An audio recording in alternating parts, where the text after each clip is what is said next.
Hey guys, I want to welcome you to my 2018 movie catch-up video. I've done several of these in the past. One I did for March, and then I did 3 videos back during the summer just to catch up on movies that I had missed previously in the year.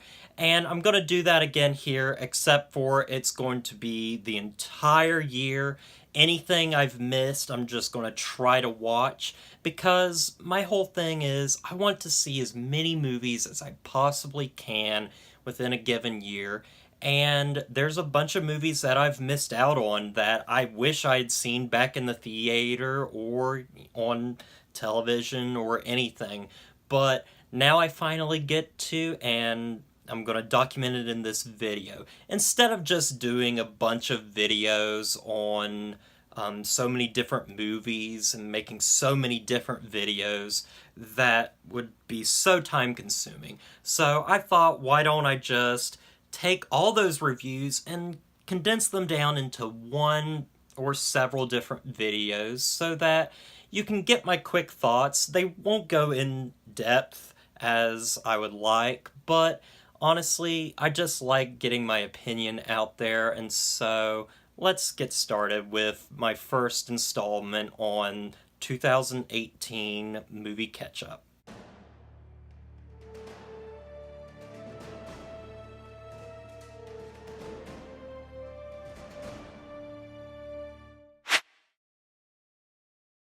Tag was a movie that came out earlier this year that I had seen trailers for. It looked kind of fun, but honestly, I didn't have enough in me to just be like, oh yeah, I want to go out and see it. It just looked like a fun little comedy, and honestly, that's really all it is. It's based on a true story, or inspired by a true story in some way, of a group of friends that every month in the year they play tag, and they've continuously been playing tag all their life. And this year they plan on catching this one person and tagging him. And one thing is, he's never been tagged, and that person is played by Jeremy Renner. And so these group of friends try to tag him and get into all sorts of mischief, and it's it's a fun time. The actors are really giving it their all. They're having a fun time doing it, and there's plenty of fun scenes in it. However, I don't think it's really that funny. I was never laughing out loud during this entire movie. There was only a few chuckles I got. I only laughed out twice, but it's just a very basic comedy, and not the best one out there, but I did like it more than Blockers, but it's definitely not as good as, say, Game Night, which was a really funny movie. And this one, I might remember it, I might not, but it's not bad in any sense of the word. It's just not that remarkable. But the cast is really nice, and a lot of the nice, like, beats in it are pretty good too. There's some good stuff, some good emotional stuff, of course, and that's really about it. It's not bad, but it's not particularly great either. So I'm gonna give Tag a 6 out of 10. Moving right along, we have Ocean's 8, the newest installment in the Ocean's franchise. And honestly, I've never seen any of the Ocean's movies before, so this is my first film. And honestly, I kinda get maybe why people like this heist type storytelling. And honestly, I know people have had some mixed reactions to this film, but honestly, I found it fun enough. The actors do a very good job in their roles. There's a lot of good just scenes in general, some good heist espionage type stuff going on here, and there's some good sequences. Like when the heist is actually going on, it's very engaging and very fun to watch. However, even though the actors are fun to watch, their characters aren't exactly that great. And one of them in particular is Kate Blanchett's character is basically just a carbon copy of the main character. And honestly, like, she could have been cut out of the entire film and the film would be no different. But the person that really steals the show in this is Anne Hathaway, who is this woman that is going to be wearing this necklace that they plan on stealing, and she's incredibly funny in this and so likable. Anne Hathaway's just really good in pretty much everything I've seen her in. She's really fun, she's got great comedic timing, and honestly, I love the ending of this film and how kind of dark and adult it is. However, the rest of the film just doesn't feel like that and doesn't have the momentum that it should. Sometimes it can be rather slow and dull, but other times it's a very fun, just thriller type film that isn't that bad, but it's not that great either. I would almost put it in the same vein as Tag, where, I had some fun with it, but honestly, I might not even remember this within the next couple of months. So anyway, guys, I'm going to give Ocean's 8 a 6 out of 10. Okay, right off the bat, Unfriended Dark Web is not a good movie at all. Now, I've never seen the first Unfriended. I've heard very mixed reactions from everybody I know. Some seem to actually kind of like it a little bit, and some seem to completely hate it. I don't know anybody that really likes the film, but I was interested going into this one, and honestly, yes, this is a terrible film. But I did have some fun with it. Now, what I mean is that it was so bad that it became very entertaining through just how terrible this is. These characters are not likable at all. It's very dull and boring with little happening in the entire film. And it's so crazy that we had another film that came out in the same year that has not the same premise, but the same gimmick of the entire film taking place on a computer screen. It was called Searching, and that film was awesome. And this movie is not. This film does the bare minimum with its gimmick, where Searching just takes it to a whole different level. This one is just a really bad, poorly constructed horror film that doesn't do much at all and is very dull and boring, and honestly, it's laughable at times. There was moments where I laughed out loud at just how, like, bad it was and how goofy, and it just didn't work at all. This is one of the worst films I've seen all year. I don't know if it'll be on my worst list, but there's a possibility. It's just pretty bad in every respect. I mean, I feel bad for these actors and actresses that are in it. I'm sure they're good people, but these characters that they're playing are just terrible, and nothing they could do could help them, like, make these characters any better. They're just really despicable, and when stuff starts happening to them, you don't care at all. But I can say that this is a fun movie to watch if you're just wanting to watch a really bad film that you can sit down and laugh at with a couple of friends. That's the only way in which I would recommend this film to anybody. So I'm going to give Unfriended Dark Web a 3 out of 10. Next we have Sorry to Bother You, a film that I had been seeing trailers for and was sort of semi-interested in, but never got around to actually seeing it when it came out. And honestly, I'm glad I didn't watch it in the theaters. I didn't have that great of a time while watching this. I know there's some people that love this film and some people that hate it. But I'm kind of more in the middle. There's some stuff that I really like that this film does, and then there's other stuff where I'm just like, I don't know why they did it. So the whole idea of it is this guy is working for a telemarketing company, and he tries to ascend the ranks of it, And there's some commentary on like racial issues and capitalism and different stuff in the workplace. There's some really funny moments of where they have to use their white voice because the main character is black.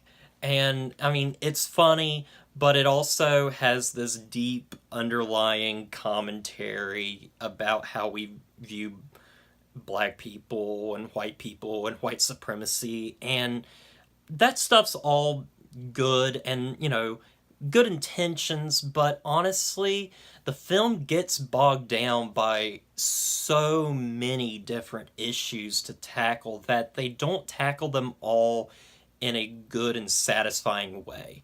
Now, this film does get really weird. People have said this film is really weird, and that's one of their reasons for not liking it. Honestly, I really appreciate the weirdness because that was my favorite stuff in the film. I love weird films, and this film was really weird, especially in the second half of it, which I wish the second half was as weird, or I wish that the first half was as weird as the second half because I would have had a blast during it.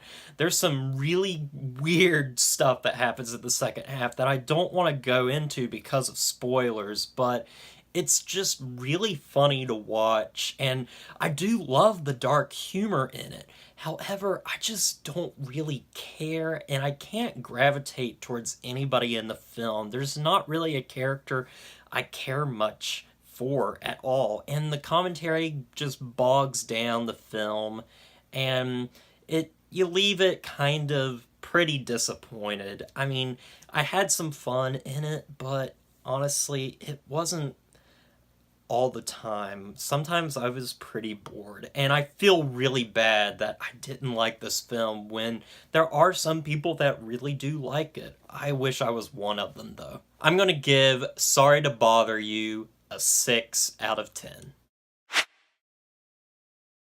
Next we have Don't Worry, He Won't Get Far on Foot, a new Gus Van Sant movie with Joaquin Phoenix playing a artist who originally gets in a car wreck and becomes a quadriplegic, and he can't move his legs or anything. He's bound to a wheelchair, and he eventually becomes a cartoonist as he tries to deal with his alcoholism and learning to forgive himself. This is the true story of John Callahan, and this is a fantastic film. I absolutely loved this film from beginning to end, and this is one of Gus Van Sant's best films in years. This is probably his best film since Milk. I absolutely love the character of Callahan, and Joaquin Phoenix gives a very inspiring performance as him. This film is so touching, and I love every minute of it. I love his relationship with a bunch of his friends, one of them played by Jonah Hill, who gives a really good, very, very good performance in the film.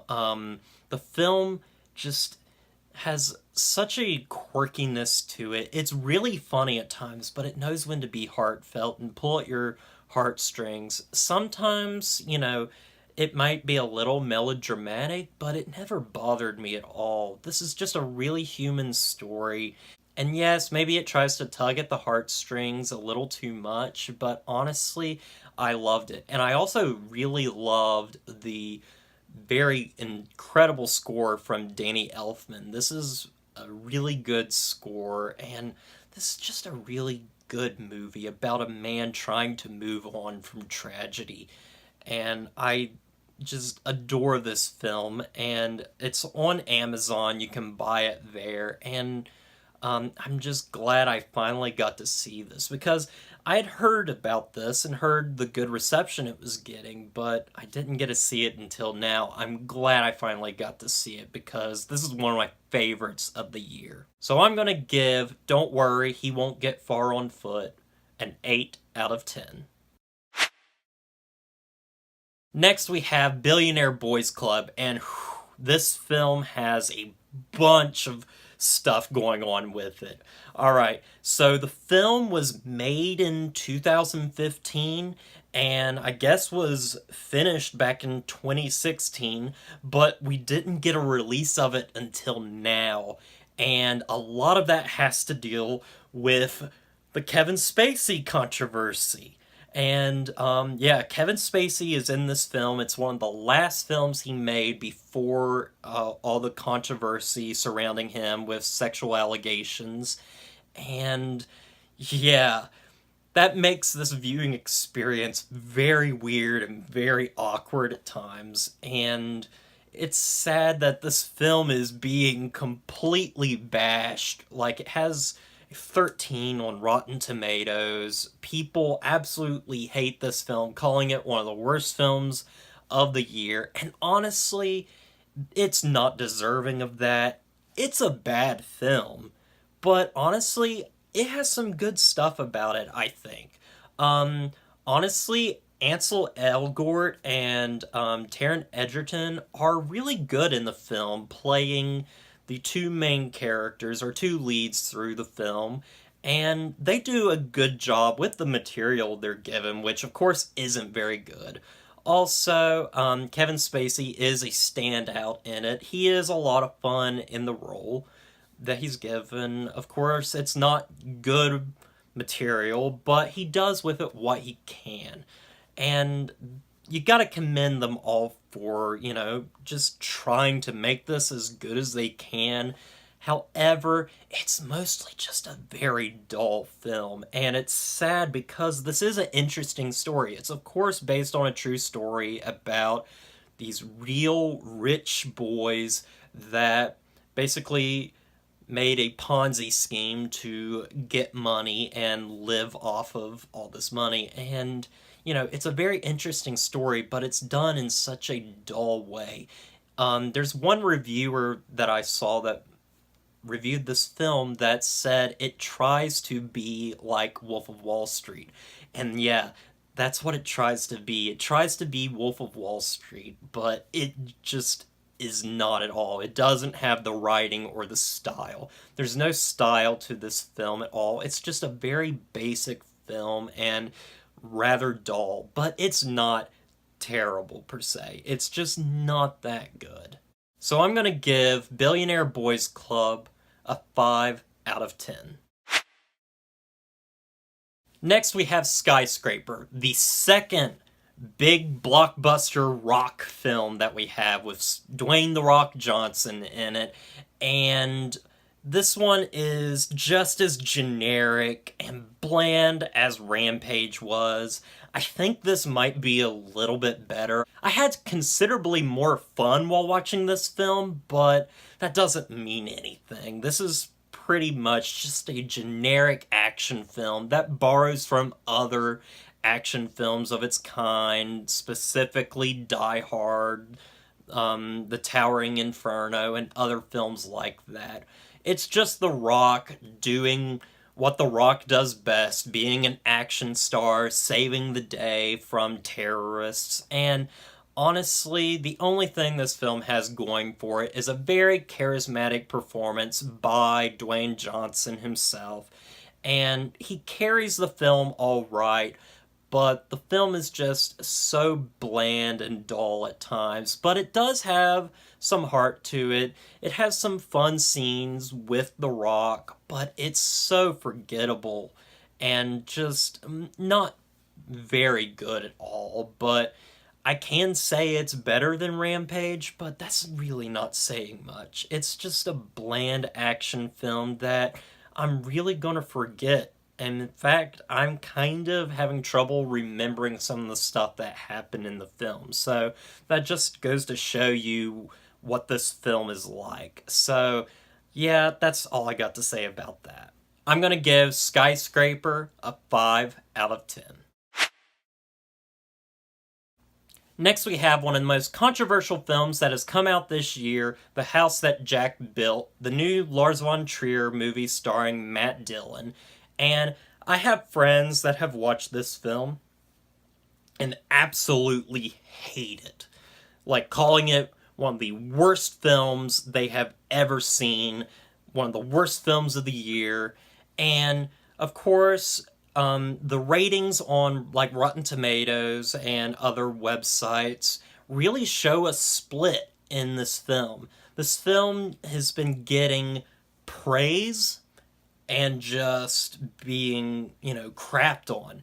And honestly, I was really interested in watching this because when I see something like this going on where there's such a split in the community, I want to go in and try to be as objective as possible and try to be the mediator between these two things. Maybe there's something in this film that, maybe it's not all bad, but maybe it's not all good either. So I was really interested in watching this film. And honestly, I have never watched a film where I have loved it so much in the first 40 to so minutes and just didn't care for it by the end. This film did that to me. From the very start, I was having a blast watching this film. I thought this was going to be one of my favorite films of the year, honestly.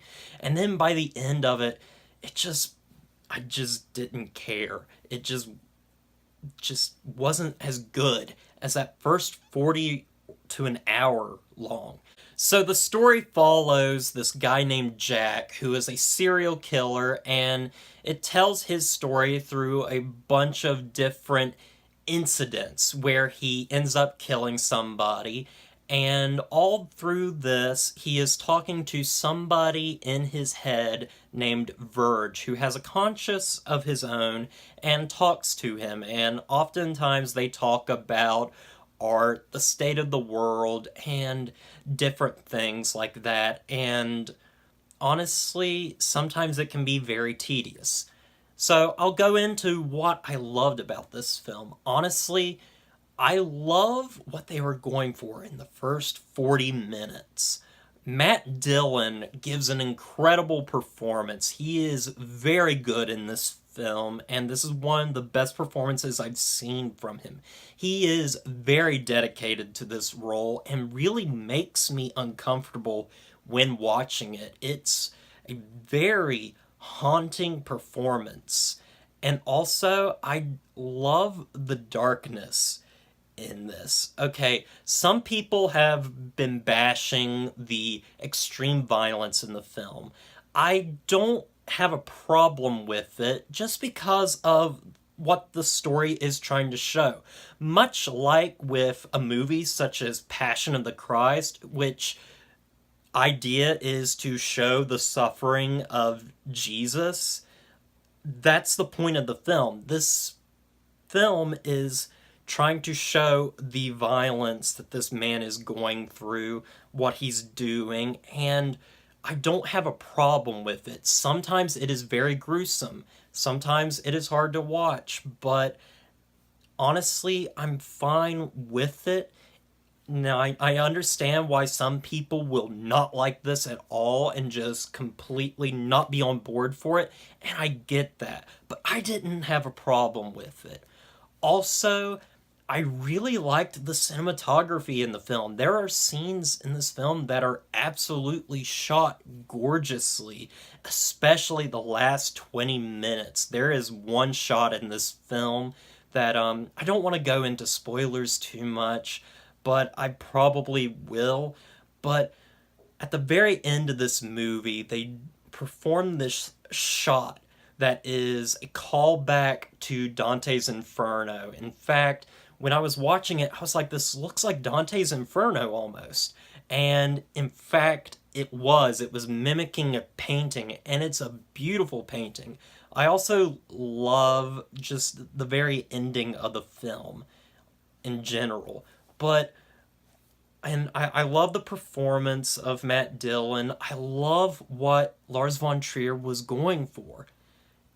And it's honestly an incredible hour or so of this film that I was really interested in. Just, I loved seeing Jack talk to this guy, Verge, inside his head.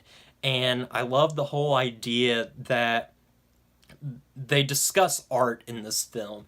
And Jack sees his killings as art. It's a form of art to him, and I thought that was very interesting. Lars von Trier, he did some research in preparation for this film, studying serial killers and stuff, and it's clear that maybe this is something that he came across while doing his research. And I really love that. However, we have to get into the stuff that I don't like about this film. And honestly, it goes down to the pacing of the film, the time of the film, and just its over reliance on being preachy. Okay, so the pacing of this film is kind of tied into how long this film is. The film is 2.5 hours long, which is way too long. This is a film about a man that kills people, a serial killer, and Lars von Trier treats it like an epic. And honestly, it shouldn't have been. This should have been an hour and a half long at the least, maybe 2 hours at the most. But 2.5 hours is really pushing it. Also, the pacing of the film is really shoddy because the fact that the film is just very choppy and monotonous at points. I really enjoyed the first hour of the film, and I enjoyed it because it was setting all this stuff up, and we went through these two incidents where he murders somebody. We get some interesting conversations with him and Verge, and then the film just is on repeat through the rest of it until the last 20 minutes of the film. The film just follows the same formula of we go on a different incident, he leads up to somebody being killed, he talks to Verge about art, and we move on to the next incident. And it's so dull and boring to the point where I just didn't care by the end of the film. And I was really upset about that because I loved the first part of this film. Also, the film is very preachy, especially with its idea of art, just slamming it in your head every chance it can. And it's definitely Lars von Trier, who has a huge ego. He's known for having a huge ego, just trying to put it into our heads that this film is art, that it's art. And that's just really annoying to me because the film is trying to display that what Jack is doing is art. But Lars von Trier has a double meaning of this, trying to show that his film is art, and it's just gets really, really annoying, and you get sick and tired of it by the end. Now, there's going to be people that hated this film that are not going to agree with me at all with my positives for this film, but I really tried to love this film and give it a fair shot. And for a part of it, I really did love it. But honestly, as the film went on, it just became a chore to watch, and some of the stuff just wasn't as good as it was, and that was really disappointing. I'm going to give The House That Jack Built a 5 out of 10. Next, we got Roma, a new Netflix movie from director Alfonso Cuarón, who made such classics as Harry Potter and the Prisoner of Azkaban, Children of Men, and Gravity. And this time around, he does a much more personal film, more of an art house style film. It's definitely a very personal film to him. He says it's semi-autobiographical, and it follows the story of this young woman in Mexico City during the 1970s, and basically a year in the life of her and this family that she works for. And we see through her eyes just different things that happen to her, such as having a boyfriend, giving birth, all these different things. And it's a very human story, and that's what I really liked about this. Alfonso Cuarón has a really good script here, and he has a very terrific performance out of, what's her name? Yalitza Aparicio. She is incredible in this film. This is the first film she's ever done, I'm pretty sure, from when I was looking on her IMDb. She is very good in this film, and I absolutely loved it. Now, the film is in black and white, which might turn some people off, and also it is a foreign language film, which might turn off even more people. But this is a very human story that I think people can relate to, and I'm just glad that Alfonso Cuarón was willing to do something different and so personal to him. And also, this film is incredible with its cinematography. For being black and white, it's so smooth. The transitions are great. The cinematography is great. There's just scenes that are absolutely gorgeous to watch. And I just was really in love with the cinematography. And honestly, I was more in love with the cinematography and the acting than I was with the rest of the film. The rest of the film is alright, but honestly, I found myself kind of bored. This really isn't a film that I'm that attached to, or it's not a style of filmmaking that really interests me, but I can say that this is a well-made, well-crafted film from an expert director, and I'm glad I got to see it, but honestly, I didn't love it like I wanted to. Is it overrated?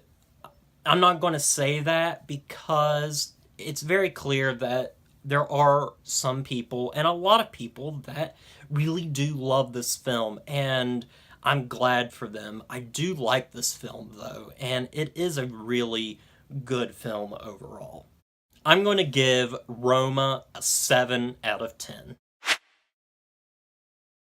Finally, we come to a film that I've been waiting for just a while, ever since I saw the trailer for this film, and that's Peter Jackson's documentary, They Shall Not Grow Old, which depicts World War I footage, and it is fantastic. It takes place on the Western Front with British forces, and what's really fantastic about this film, and the whole gimmick behind it, is that it's 100-year-old footage that has been put into HD and colorized. But Peter Jackson didn't just do that. He added sound to the film, which is incredible. He had professional people look at what people were saying in this silent era footage and try to figure out what they were saying. And then he hired actors to perform these lines, and you really feel like these people are alive. This film has brought history to life like no other before. You really feel like you're there.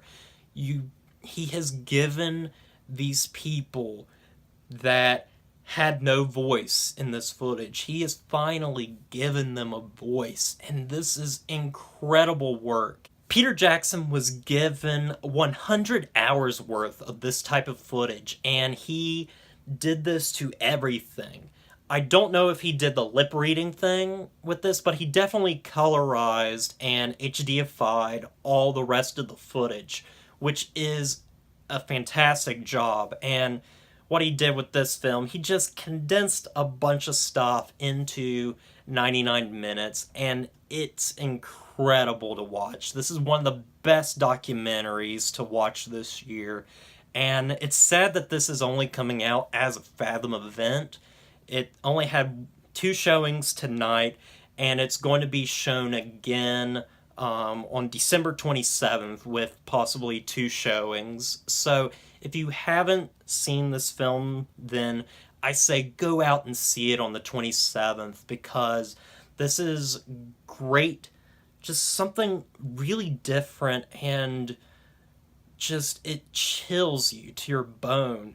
You're watching this and you're like, you feel like they're actually there. that you could actually go out and touch these people, that they existed. It shows the brutality of war and the heroism, and what I really like is it shows a lot of the mundane stuff. Like, what do they do when they're not fighting?